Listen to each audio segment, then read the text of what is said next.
So does chemo work? How does chemo work? Okay, chemo is a derivative of mustard gas. It's toxic.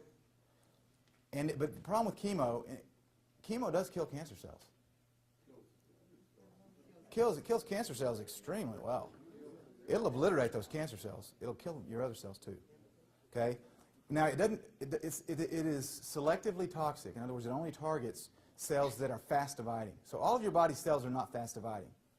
But cancer cells are fast dividing.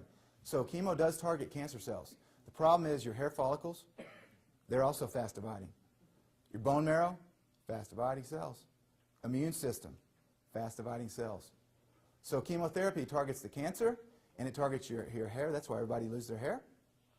Targets your immune system, kills your immune system. It devastates it. And it also targets your bone marrow. Not something I'm going to put in my body. Okay? And that's why I get emails every day from cancer patients that have done chemo, and they thought they were cured for a couple years, and it came back with a vengeance, and it had metastasized or spread everywhere else. Because what they do, they kill the cancer a couple years before, and they kill their immune system. And the immune system is God's natural gift to us to fight off pathogens and invaders and disease. And so when you kill that, you don't have a chance. One of the questions that was asked today on the radio interview is, if someone has cancer and they've taken chemo, what would you tell them to do? Well, boost your immune system as soon as possible. There's a ton of good immune boosters out there. One of the best websites you can go to if you want to get the best supplements is BaselineNutritionals.com. It's John Barron's website, BaselineNutritionals.com. He's got some amazing stuff out there. If you're worried about the swine flu, go there and buy a Super Viragon. Okay? Super Viragon. It's amazing stuff. We'll talk about swine flu if I have time. Now, chemo, once you slice and dice the statistics, okay, chemo actually cures between, and I don't even want to say cure, but it successfully temporarily treats 3 to 10% of cancers. Once you throw out all the falsified studies and you look at the true data in the sample size, you'll see that it's, and that's a placebo. A placebo, by definition, is something that works less than 30% of the time. So by its own definition, chemotherapy is worse than a placebo. Okay?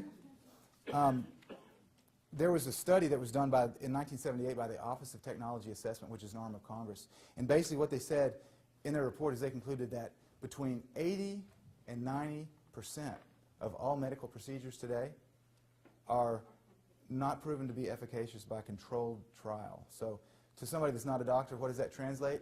It means 89% of what we do today, what doctors do today, is quackery. It's unproven guesswork. That's in the arm of Congress, the Office of Technology Assessment. They reported that in 1978. I don't know if it's gotten better or worse since then, but that's a pretty bad number. 89% guesswork. That's why Carol said on the way over here, hey, try this drug. Oh, it didn't work? Oh, well, try this one. Oh, that didn't work. That made you worse. Try this one. Okay. My good friend Webster Kerr, who's got probably the most thorough, not probably, it is by far the most thorough alternative cancer website available online. It's cancertutor.com. Cancertutor.com. Go there, you can spend days. Okay? Cancertutor, Tutor.com. Okay? You go there, and I mean, you can literally learn everything you need to know about cancer, about alternative treatments.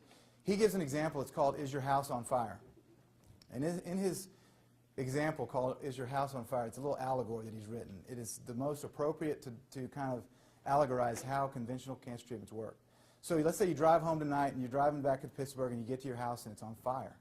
You see that your living room is totally engulfed with flames and it's spread into your bedroom. And you get there and the fire department's there. Okay, the FDA, the Fire Department Authority. Okay, the FDA's there, and they've got firemen that are chopping with axes, ferociously trying to cut out all the charred wood that's in the living room. While the fire's still spreading, but they're cutting out what's already charred. And you ask them, what are you doing? You need to stop the fire from spreading. And they say, oh, yeah, sorry, we're going to do that. We pull out the hoses, and they start spraying your house, the burning part of the fire, with acid. And they've said, hey, you say, what's going on? Why are you spraying my house with acid?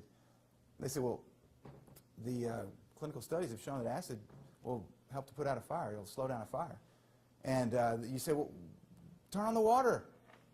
And they say, well, that's quackery. There's no proven studies that water does anything with fire. That's an old wives' tale.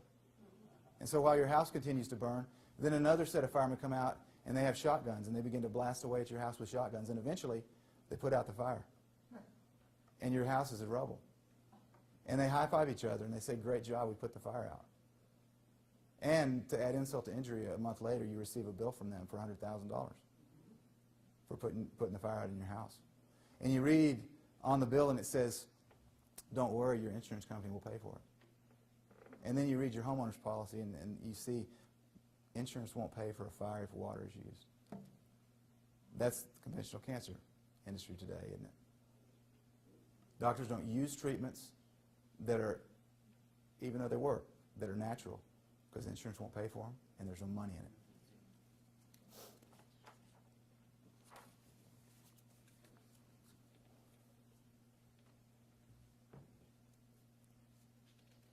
Vaccines, real quick. I don't know if I can do it real quick. I had an email conversation. It's in my book. By the way, the book's Cancer Step Outside the Box. My website is cancertruth.net. Okay? I had an email conversation with a physician that's in the book, back and forth. Eventually, he disengaged. We went back and forth on vaccines. He's a pediatrician, so which means he regularly injects children with poison.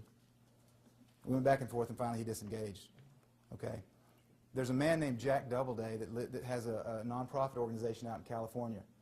And he has, since August of 2006, I believe, he's had a challenge to any MD, medical doctor, or CEO of a pharmaceutical company that he will give them $100,000. I believe it started at 50, then went to 75, now it's 100, or maybe 125. That if any MD or CEO of a pharma company will inject, well, no, not inject, will drink the same ingredients that they inject children with, he'll give them the money on the spot. So it's been 3 years running, not had one taker.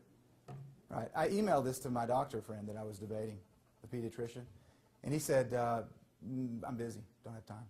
I'm like, I know you make a lot of money, but you should be willing to travel out there for a 10-second swig for $100,000, shouldn't you? I mean, you inject the stuff into children every day, but you won't put it in your own body. He hadn't had one taker. I mean, look what's in most vaccines. You got thimerosal, mercury, you got formaldehyde, you got aluminum, you have horrible toxic chemicals. And that's just a few. There's many, many more. I mean, there's live animal viruses in most of them because they have to culture them, and they culture them in animal tissue. Not one MD has taken him up on that. I call them a hypocrite.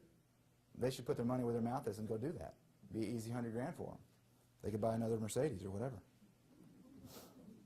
But I mean, if you look at the history of, say, smallpox, or there was an outbreak a few years ago of mumps in I believe it was Sweden. Huge outbreak of mumps. 70% of the children that had the mumps had been vaccinated twice. Right? The MMR, mumps, measles, rubella, right? They've been actually vaccinated twice and they still got mumps. Vaccines don't prevent anything.